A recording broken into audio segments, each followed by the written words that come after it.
Olá, estamos de volta com o programa do INSPIR. Meu nome é Ramati Jacino, sou presidente do INSPIR. O INSPIR é o Instituto Sindical Interamericano pela Igualdade Racial, uma organização não governamental que foi criada em 1995 e do qual fazem parte a Central Única dos Trabalhadores, a CUT, a UGT, União Geral dos Trabalhadores, e a Força Sindical. Além dessas três principais centrais sindicais brasileiras, compõem o INSPIR a AFL-CIO, que é a Central Sindical dos Estados Unidos, e a CSA, que congrega as centrais sindicais de toda a América. O objetivo do INSPIR é promover a igualdade racial nas relações de trabalho e combater a discriminação racial nas relações de trabalho e na sociedade como um todo. Para tanto, normalmente nós convidamos dirigentes sindicais, lideranças do movimento social, parlamentares, representantes do Poder Executivo, do Poder Legislativo, para dialogar com você a respeito dos vários aspectos da questão racial do nosso país, o que está acontecendo, o que precisa mudar, o que precisa avançar, as denúncias que tem, quais são os problemas que nós enfrentamos nessa questão. Nesse programa, nós convidamos um representante do governo federal, do Ministério da Cultura,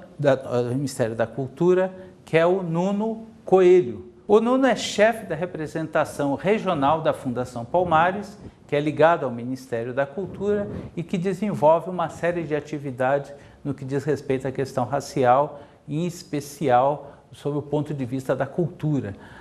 Nuno, muito obrigado por atender o nosso convite, por estar aqui na TV do INSPIR, e gostaríamos de saber que você primeiro contasse para os nossos telespectadores um pouco da história da Fundação Palmares, uma fundação que tem um nome tão importante, tão significativo quanto Palmares, um pouco da história, como é que foi criado e qual é o principal foco de atuação da Fundação Palmares. Boa tarde, Ramatiz, boa tarde a todos os telespectadores. A Fundação Cultural Palmares, ela é uma vinculada do Ministério da Cultura, criado em 1988, ainda no governo José Sarney, uma demanda do movimento negro brasileiro, que naquele período, entendendo a necessidade de ações afirmativas e políticas públicas, vão a Brasília em marcha, uma grande caminhada, a exigir do Estado brasileiro um reconhecimento das ações do Estado, um reconhecimento do papel do Estado na efetivação de políticas públicas para a população afro-brasileira. É desta ansiedade da população, então, que o governo cria a Fundação Cultural Palmares. Naquele momento, o ambiente que nos acolheu foi o Ministério da Educação e Cultura, então, à época. E aí o objetivo da Fundação Cultural Palmares é o de promover, o de preservar e o de incentivar a cultura afro-brasileira em todas as suas vertentes, como uma ação de Estado, portanto, como uma forma de execução de uma política pública dentro da área da cultura afro-brasileira. Esse é o objetivo principal e primeiro da Fundação Cultural Palmares. Nuno, qual tem sido até agora, eu me refiro àquilo que já fez, não o que vai fazer, ainda vou perguntar daqui a pouco, as principais atividades que a Fundação Palmares desenvolveu desde a sua criação até os dias de hoje, né? Quais seriam as principais atividades, os principais avanços e as dificuldades que foram encontradas pela Fundação? Bom, os principais atributos da Fundação ao longo destes 24 anos de existência, na área da preservação da cultura e da memória da população afro-brasileira, é uma das atribuições dela o reconhecimento das comunidades quilombolas dentro do Estado brasileiro. Cabe à Fundação, então, a titulação primeira dessas comunidades, né? Não a titulação do ponto de vista jurídico, mas a titulação enquanto dizer ao Estado que de fato aquela terra é uma terra onde os negros construíram a sua história, preservaram a sua memória, fizeram daquele território um ambiente da preservação do povo afro-brasileiro. Portanto, as comunidades quilombolas, elas têm o seu primeiro ambiente de reconhecimento e de relação com o Estado brasileiro a partir da Fundação Cultural Palmares. É ela quem faz o primeiro reconhecimento dessas comunidades. A segunda tarefa da Fundação Cultural Palmares é a relação com as comunidades de fé, as comunidades de matriz africana, portanto, reconhecer os terreiros de Umbanda, Candomblé, fazer toda uma ação para que essas comunidades sejam preservadas na sua história, na sua memória, no seu acervo, na sua cultura, que ela tenha não só reconhecida, mas sobretudo respeitada a sua cultura de fé. Então a Fundação Cultural Palmares tem esse papel também de preservar neste âmbito. O outro aspecto, e aquele que é mais emblemático para nós do ponto de vista de orçamento, de estrutura técnica, inclusive até de reconhecimento por parte da própria sociedade, é de se pensar essa agenda de política pública para a cultura afro-brasileira como um todo. O Brasil é um país muito diverso, é um país de muitas riquezas culturais. Então, a Fundação Cultural Palmares, ela tenta nas suas atividades e no seu dia a dia acolher todas essas demandas, mas também a fazer uma seleção daquilo que de fato é de cultura afro no Brasil, né? Uma das coisas hoje que nós estamos nos empenhando muito é o reconhecimento, é a formalização da cultura da capoeira, por exemplo. A capoeira era algo que até outro dia era simplesmente acontecia numa roda nas esquinas da cidade.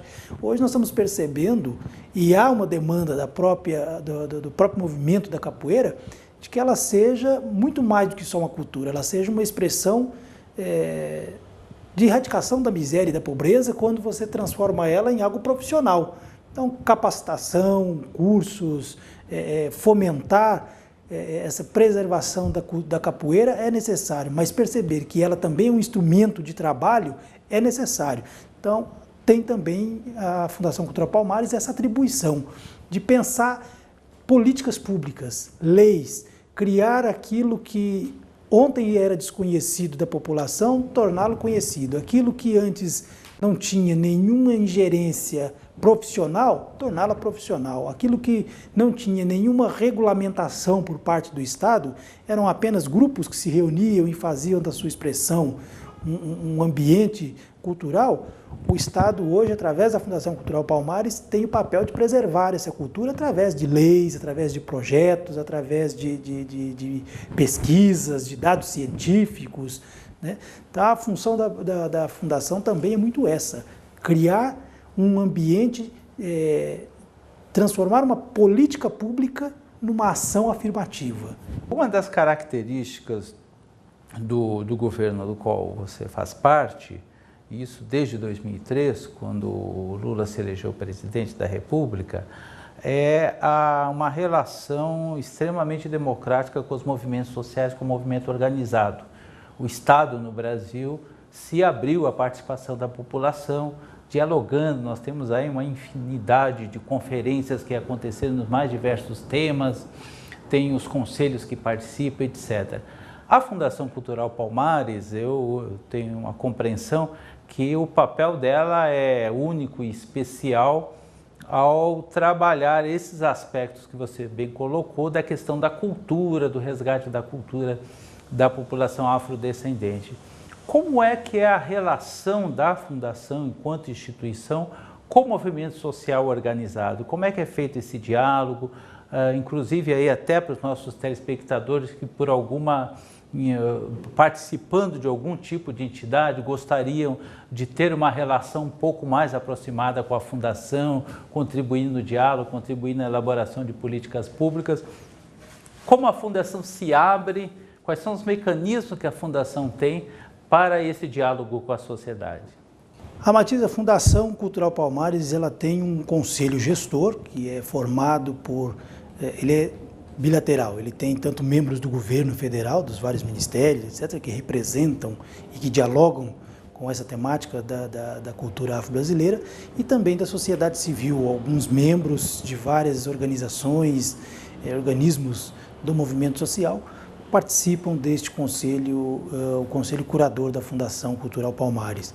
É este conselho quem tem o papel de avaliar as ações da Fundação ao longo do ano, bem como aprovar o seu plano de ação também para a gestão que se segue.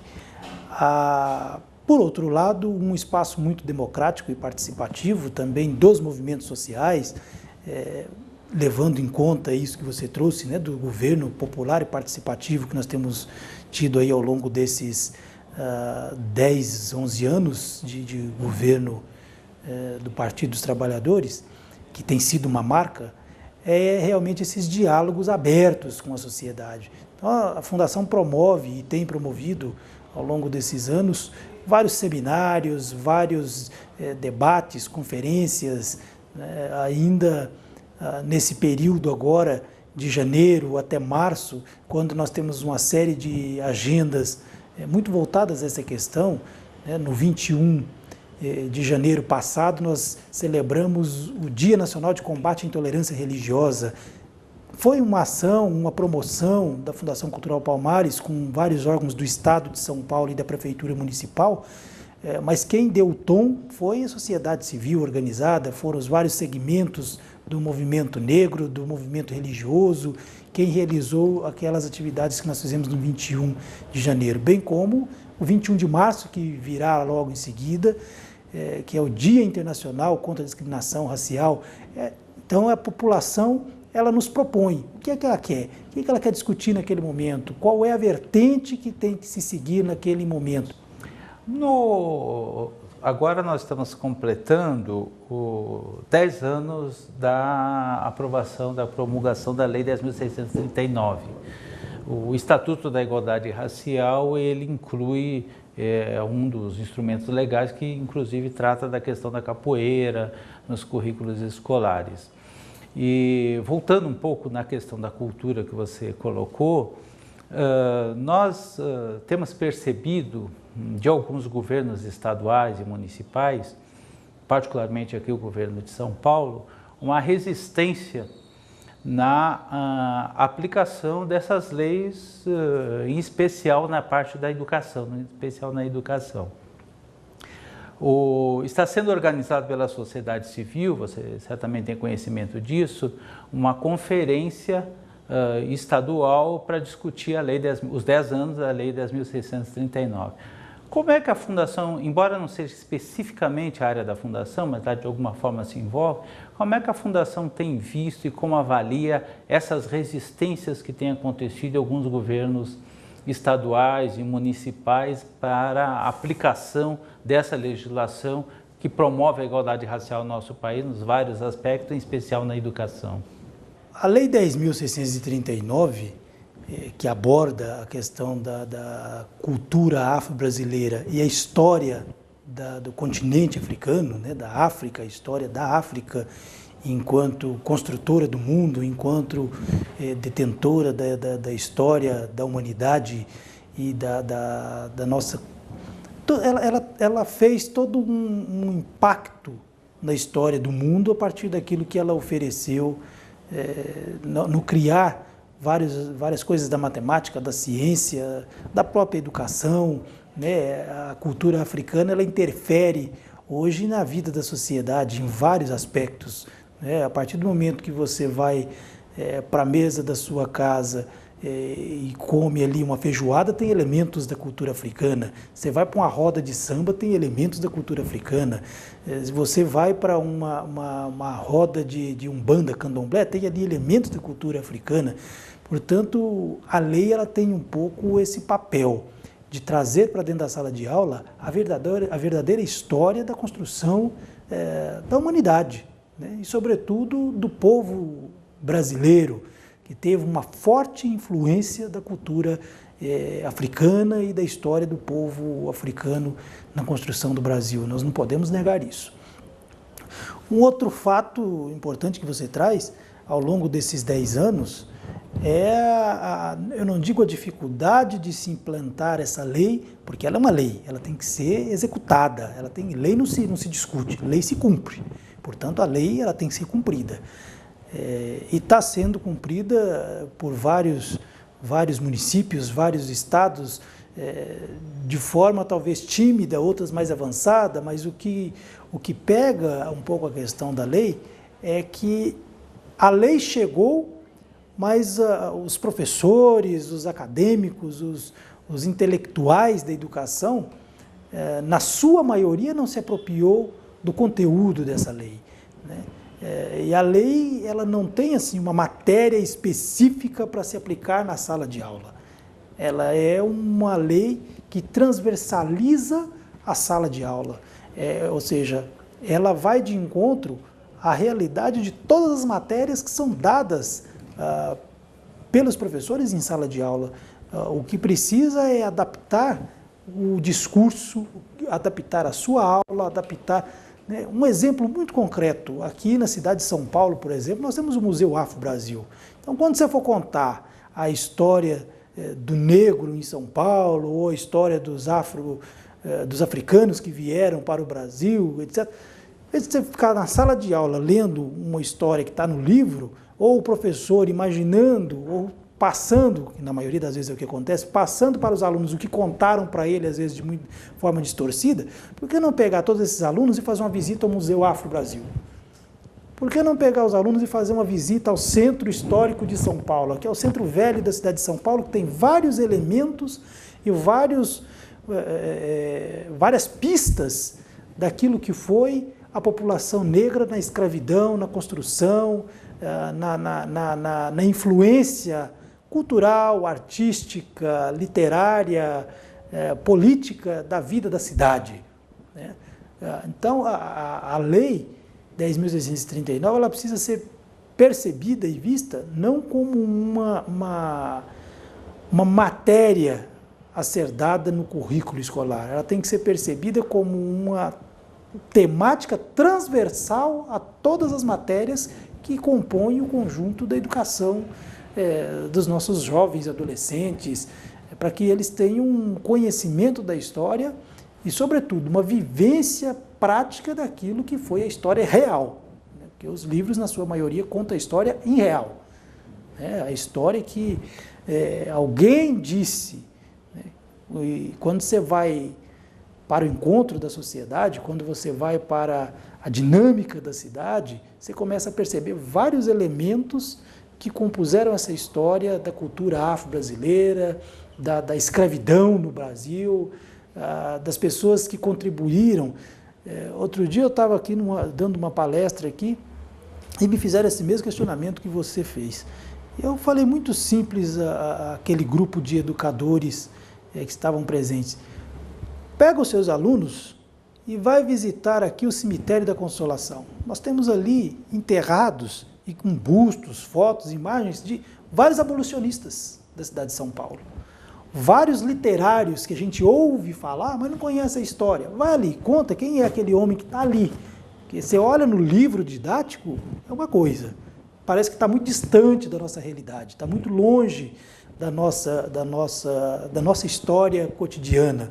E, no entanto, essa pessoa viveu aqui na cidade, ela construiu essa cidade, ela teve uma ingerência na cultura e na sociedade paulistana e está aqui ao nosso lado. A gente passa ali por uma praça, atravessa uma praça, joga, toma sol, toma um sorvete no fim de tarde naquela praça e não sabe quem é aquela pessoa que deu nome àquela praça. Ô, Nuno, você é um militante histórico do movimento negro em São Paulo e no Brasil. Você não começou agora quando foi trabalhar na Fundação Palmares. Você é liderança de um agrupamento bastante importante, chamados APNs, Agentes de Pastoral Negros, que tem desenvolvido um trabalho muito importante na luta contra a discriminação racial. Como é que estar do outro lado agora do balcão, né? Não, colocando de forma um pouco exagerada, porque assim, como é que ser irreal, né? Ser do movimento social no momento, que o movimento social tem a função de estar apresentando suas demandas, estar cobrando o governo. Por outro lado, aí passa para uma outra situação, que você tem o poder da caneta, é um poder limitado, mas tem o poder, e tem por função receber a demanda do movimento social. Como é que é isso, essa situação, e se isso você considera que a partir dessa nova condição você consegue dar concretude às demandas que você historicamente tem defendido junto com os grupos organizados do qual você faz parte? A Matiz é um desafio. É um desafio que está posto. Nos cabe fazer a interpretação mais plural possível dessas ações, que cabe ao Estado e que cabe ao movimento social. Como você mesmo disse, ora eu estou no poder público, portanto eu sou um gestor da política pública. Eu recebo demanda da sociedade e muitos desses membros da sociedade são companheiros de luta, né, da qual a gente não deixa por idealismo, mas a gente tem que saber qual é o nosso momento e qual é a nossa função dentro dessa balança, né, que agora é uma balança, sociedade civil e governo. O movimento social, e sobretudo o movimento negro, pela sua história, pela sua pujança e pelo seu compromisso com a agenda de ações afirmativas no Brasil, ele tem sido uma escola. Ele é uma escola que te ensina a militar, ele te obriga a aprender a propor e ele te condiciona também, ao mesmo tempo, a ser o fiscal dessa ação, né? A fazer como eu diria assim, a sociedade ela tem um papel um pouco de avaliar as ações do governo, mas ela também tem o papel de propor, ela tem o papel de construir junto, né?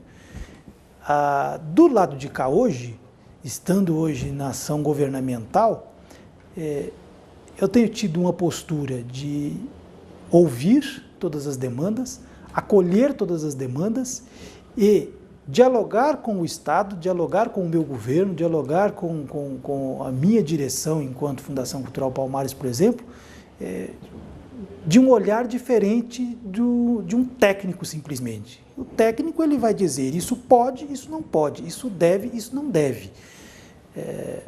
Porém, com o olhar que a gente traz do movimento social, você consegue convencer, olha, as dificuldades são imensas, nós sabemos, dos limitadores financeiros, dos limitadores burocráticos, de que a máquina pública nos obriga a cumprir e justamente nos obriga a cumprir, né? Porque senão a coisa fica totalmente assim, sem um controle social, sem uma organização burocrática, sem uma gestão transparente, e nós já vimos isso num tempo passado, quando não existia uma gestão de transparência nas ações de governo.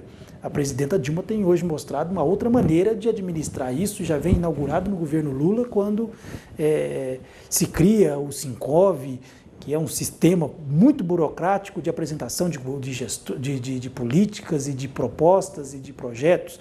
Hoje temos inaugurado aí, e isso para o movimento negro tem sido um grande desafio, trabalhar com os editais, né? Se atende a todo mundo? Tem dinheiro à vontade? Não. Justamente porque o dinheiro hoje ele precisa ser bem aplicado, o dinheiro hoje ele é melhor administrado, se cria os editais. Os editais as entidades que estão aptas, que estão burocraticamente organizadas, elas apresentam as suas propostas e disputam com várias outras. A melhor proposta recebe e aplica, né? Isso tem sido um exercício de transparência. Então, portanto, a sensibilidade, eu percebo hoje, por exemplo, no meu caso, para a aplicação de uma política, para o incentivo a uma ação, para a administração de um programa, é diferente, porque eu venho do movimento social, né? Eu construí a minha história na militância do dia a dia, nas ruas, nas praças, nas salas de aula, nos vários quilombos. Então, quando eu visito um quilombo hoje, eu não visito só com o olhar técnico do gestor público que precisa avaliar se aquilo é importante ou não é importante.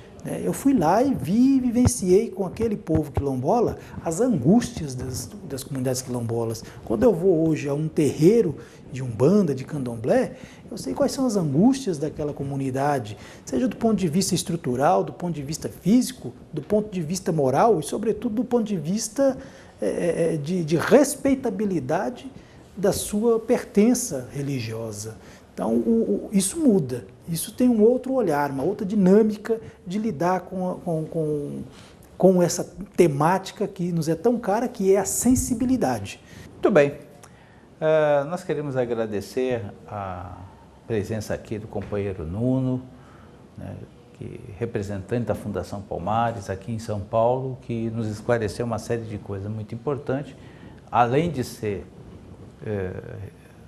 trabalhador, né, do Ministério da Cultura, da Fundação Palmares, é um antigo militante histórico aqui, como já falei.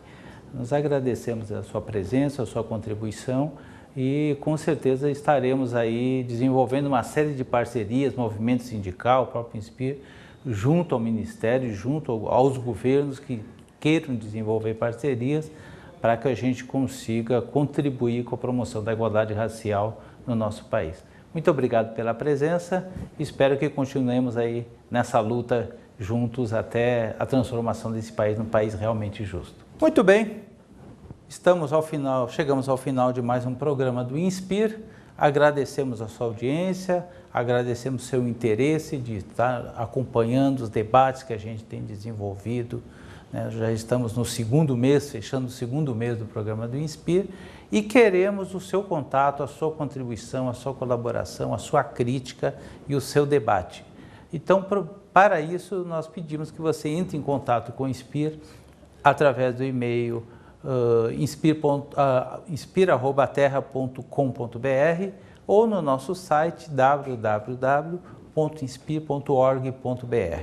Estamos aguardando o seu contato e espero que você se junte a nós, mais do que ser um telespectador, seja um parceiro na luta por um Brasil mais justo, por um Brasil mais humano, por um Brasil sem racismo. Muito obrigado.